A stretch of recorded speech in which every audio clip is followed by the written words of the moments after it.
Hey guys, welcome to the video. Salt here. Today we're going to be going over the Archwing Odonata Prime. So we have the top commenter of the last video, DirtMG, the first commenter of the last video, Project Sunny 309, and our recent supporters of Nice Bear, Colonel Sir 06, and Alfofo. Thank you so much for your support. And of course, we're doing the Odonata Prime today. Let's go ahead and go down to the arsenal here. Now, the Odonata Prime is the only Archwing that actually has a primed version, unfortunately. I really wish they would come out with prime versions of the other ones, but I don't think that will ever happen since it's been so long now. All right, before we go over the mods, I want to go over the abilities. So we'll start with the 1, which is Energy Shell. You're going to generate a frontal shield that blocks enemy fire, so it's a directional shield. Projectiles you shoot through the shield gain 50% heat damage and a ×2 crit damage multiplier. And this will also affect the missiles that your 3 will fire out. Okay, let's go over the 2 next. Disarray. You're going to launch flares that neutralize enemy missiles. Now, personally, I have only found that this is usable on the lock-on enemy missiles. I haven't found this to actually work on just regular enemy projectiles, so I don't believe it works on regular projectiles. I think it has to be an enemy lock-on. But let me know if you know differently. Maybe it does, and I just haven't noticed it myself. Okay, the 3, Seeking Fire. You're going to launch homing missiles that track enemies and do blast damage. And then the 4, Repel. You're going to deal impact damage in a large area. You're going to push enemies back and stun them. Okay, now let's talk about the usefulness or uselessness of some of these abilities. So the 1, Energy Shell, extremely good. It's a survivability tool. It's also increasing your damage. It's pretty much the best ability on the Odonata. The 4, also really good. This is a stun. It can kind of actually act as a mini nuke. Now, it's a really bad nuke. You have to press this about 10 times to kill an enemy. But if you had a lot of energy left over, which our build does, because the only thing we usually press is the 1 and the 4, you can spend all of your extra energy on spam casting Repel, and it act as a bad nuke. A nuke that has to be pressed 10 times to kill an enemy, but you could technically use it that way. But even if you don't use it that way, it's still useful. It's still a push and a stun on enemies. The 2, this is situational. Personally, I think if you build the Odonata correctly like I have here, you could probably just let the missiles hit you and you wouldn't even notice them. But if you really wanted to press this so you don't get hit with them, that's fine too. The 3, though, Seeking Fire. Oh my goodness, this is horrible. This is so friggin' horrible. It's a cool ability. It looks cool. Unfortunately, though, strength, so like a mod like Primed Morphic Transformer that gives us ability strength, does not affect the damage of these missiles. The only thing strength does is it affects how many missiles you get to shoot out. And the missiles damage is absolute garbage tier. So the map I was testing this on, which was Steel Path Salacia, it was doing 75 damage to the enemies. 75. And when you compare that to the actual weapon I was using, the Musalon, which was doing like 5,000 to 6,000 damage per shot, that's horrible. And I don't mean 7,500, I mean actually 75. Even the nuke, which I consider kind of bad damage, is still doing about 1,500 damage a button press. Like, you know, I consider this bad damage, and this is 1,500 damage a button press. This is 75. Oh my goodness, what are they doing with Seeking Fire here? So Seeking Fire is just completely garbage. Pressing this button is basically just a waste of energy. So 1, very useful, 4, very useful, and 2 is situational. Okay, let's go over the mods now we have in the Odonata Prime here. We have enhanced durability for plus 100% health. So the Odonata has a pretty good health pool to start off, and that plus 100% health gives us almost 2,000 health. We have Argon Plating for plus 100% armor.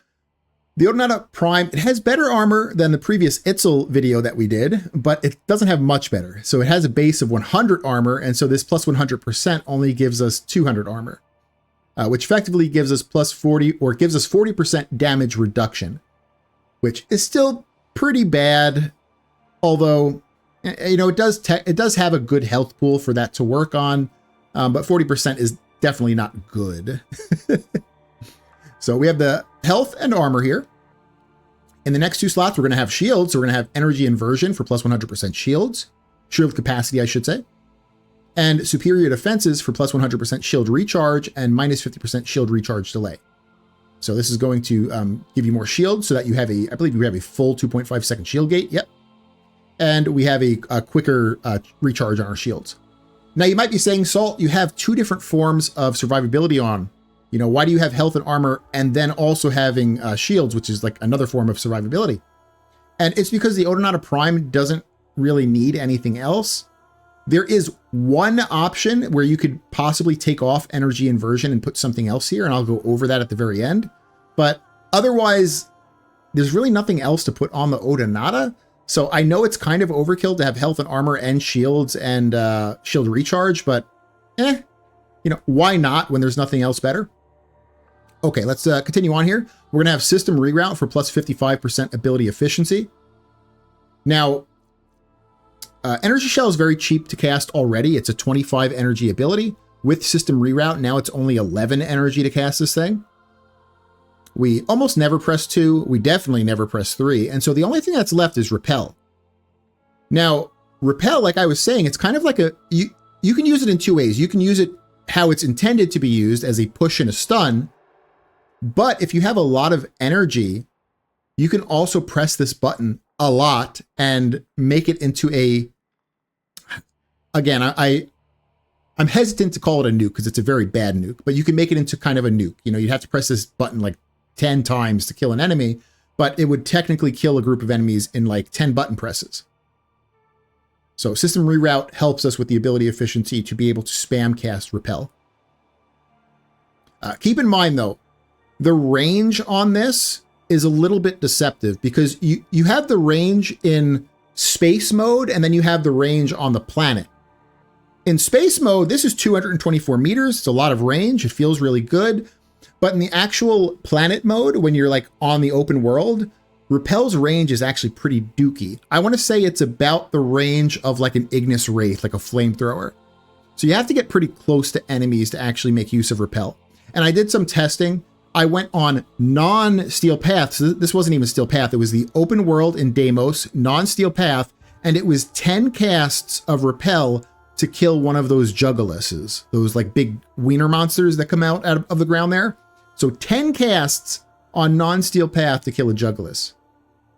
So again, it can be used as a nuke because it does damage around you, but it's just kind of a bad nuke that you have to press a lot. Alrighty. Energy Amplifier next for plus 60% ability range. Efficient Transferal for plus 30% ability duration. And Hyperion Thrusters for 27.5% flight speed to make us move quicker. Okay, let's go over the flex slot here, which I believe Energy Inversion is probably your best flex slot.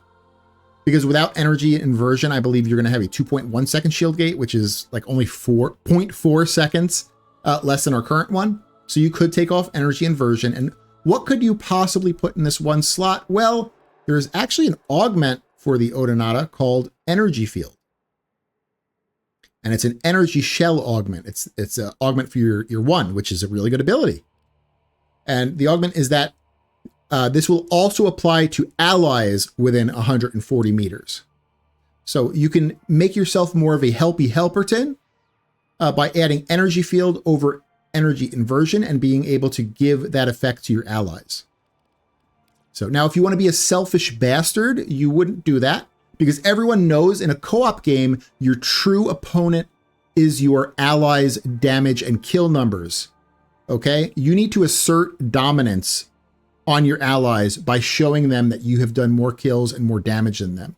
And so to be giving them buffs like this, it's decreasing your potential assertion of dominance. So this is really up to you. If you want to be a helpy helperton, you could put Energy Field over Energy Inversion here. If you don't want to and you want to be a selfish bastard, you can do what I do and just put Energy Inversion. The other, probably weaker option to put over Energy Inversion would be Primed Morphic Transformer. Like we were saying, the only thing this really affects is the amount of missiles you get on Seeking Fire, which is still absolutely garbage. Never press this damn button. But it also affects the damage that Repel does. And since Repel can be used kind of like a mini nuke, like I was saying, it took 10 casts to kill a non-steel path Juggaless. Well, if I had Primed Morphic Transformer over Energy Inversion, Now it would probably take 6 to 7 casts to kill that Juggalus. It's still pretty bad, but it's getting a little bit better. So that's really up to you there. I think the better option is just keeping energy inversion on for more survivability. All right, and that's how to build out the Odonata Prime. I think what I'm going to do is I'm going to show this in Steel Path gameplay. I'm going to just be using a Billy Basic Imperator Vandal. Oh my goodness, can't say that word. Last video I did the Musalon and I was like, oh, this is the Billy Basic starting weapon, but I forgot that that's your Necromech starting weapon. Your Arc Gun starting weapon is the Imperator. So thank you so much for pointing that out. The commenter that pointed it out, I really appreciate that. So I'm going to be using the Imperator Vandal.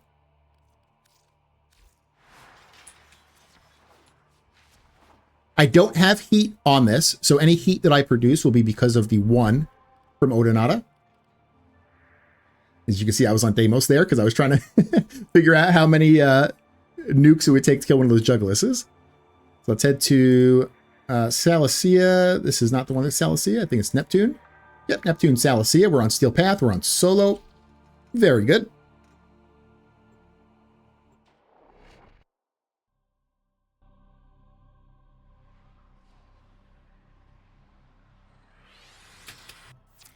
Enemies have grown fierce. Use all right. all that you have learned. So you're just going to press your 1. It's just a duration. It's about a 30-second duration on your 1. You're going to make sure your 1 is up all the time. And whenever you need to push enemies back, you're just going to press your 4. That's pretty much it. I'm not going to fly through here so I don't like give people motion sickness. I'm just going to kind of cruise.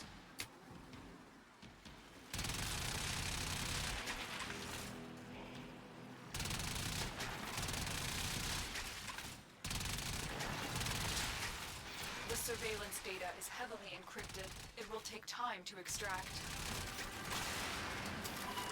All right, so I'm going to keep my 1 on. I'm going to press the 4. You see how far they push them back? Like, this is actually a really good defensive tool. And the reason it could be used as a nuke, I believe, is because of the Arcwing mission's pickup range. The pickup range of energy orbs is actually really far on Arcwing missions. And so you can kind of like press this a bunch of times. Like right there, I pressed it probably about 7 times.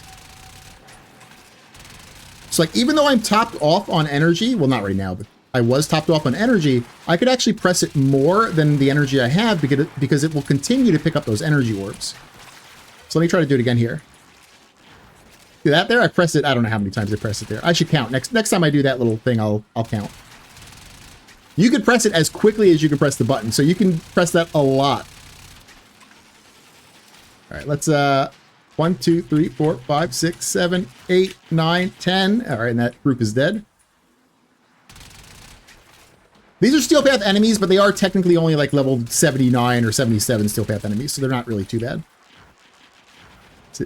It was 5 times I pressed it.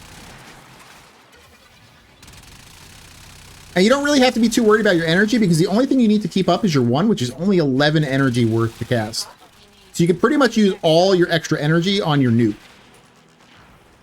Except, oh, I only had enough energy for 6. That's okay. And again, you don't need to use it that way. You can actually just press it once and use it as intended. I just think it's kind of cool that you can use it as a, again, I'm afraid to say nuke because it's not really a nuke, but you can use it as a bad nuke that you have to press multiple times.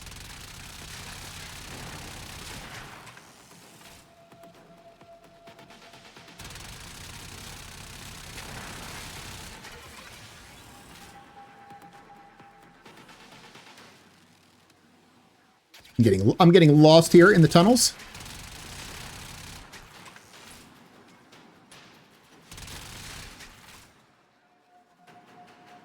Now again, this nuke is a lot better in this type of mission, like an actual Arcwing mission. In atmospheric mode, or in like the mode where you're like on the planet, it's a lot less good because the range isn't as good as this.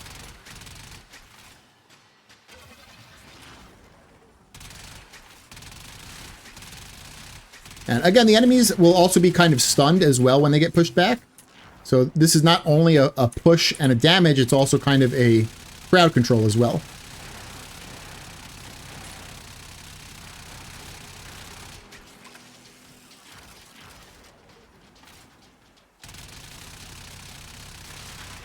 Let me showcase the 3. Let me try to target this guy here. Let's see if it does. Oh, it did 38 damage. It did less damage, and maybe it's the health that it was doing 75.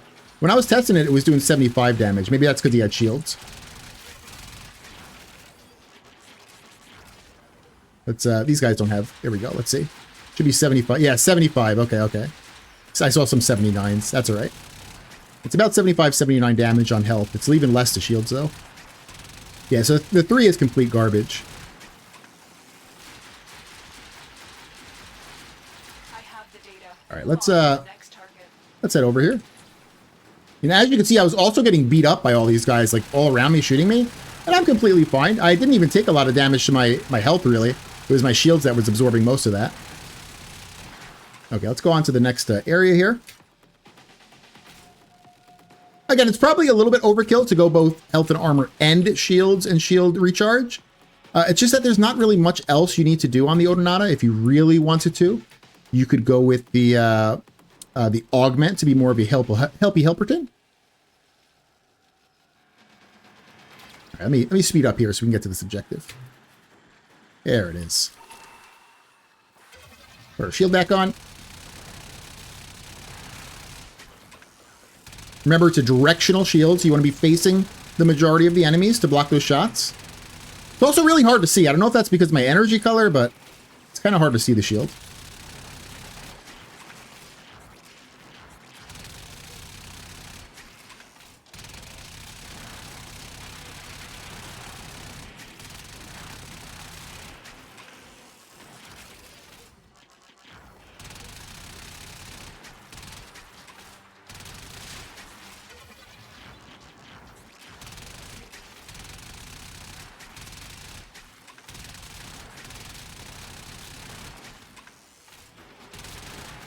I think we'll probably continue with Arcwing videos until we're done. There's only 4, well, there's 5 Arcwings, but one of them has a Prime, which is this one. So there's really only 2 other Arcwings we need to do. But I think I'll continue with them. I'll do a Warframe video tomorrow because I try to do Warframe videos on Friday. And then next week on Monday, Tuesday, I think I'll finish the Arcwings up. What is there? The Electron Arcwing, and I think there's one other. I forgot what it is. Amisha and Electron, I think.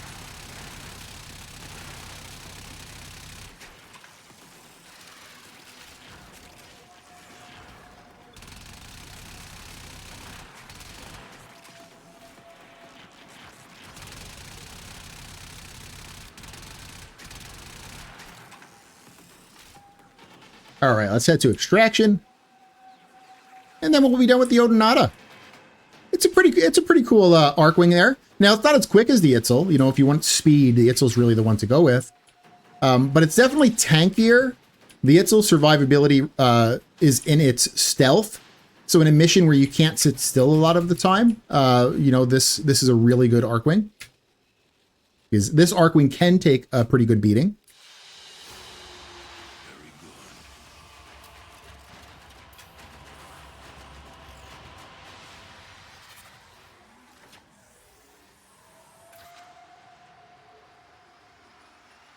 And if you didn't have the Prime version, the regular Odonata basically would get built out the same way.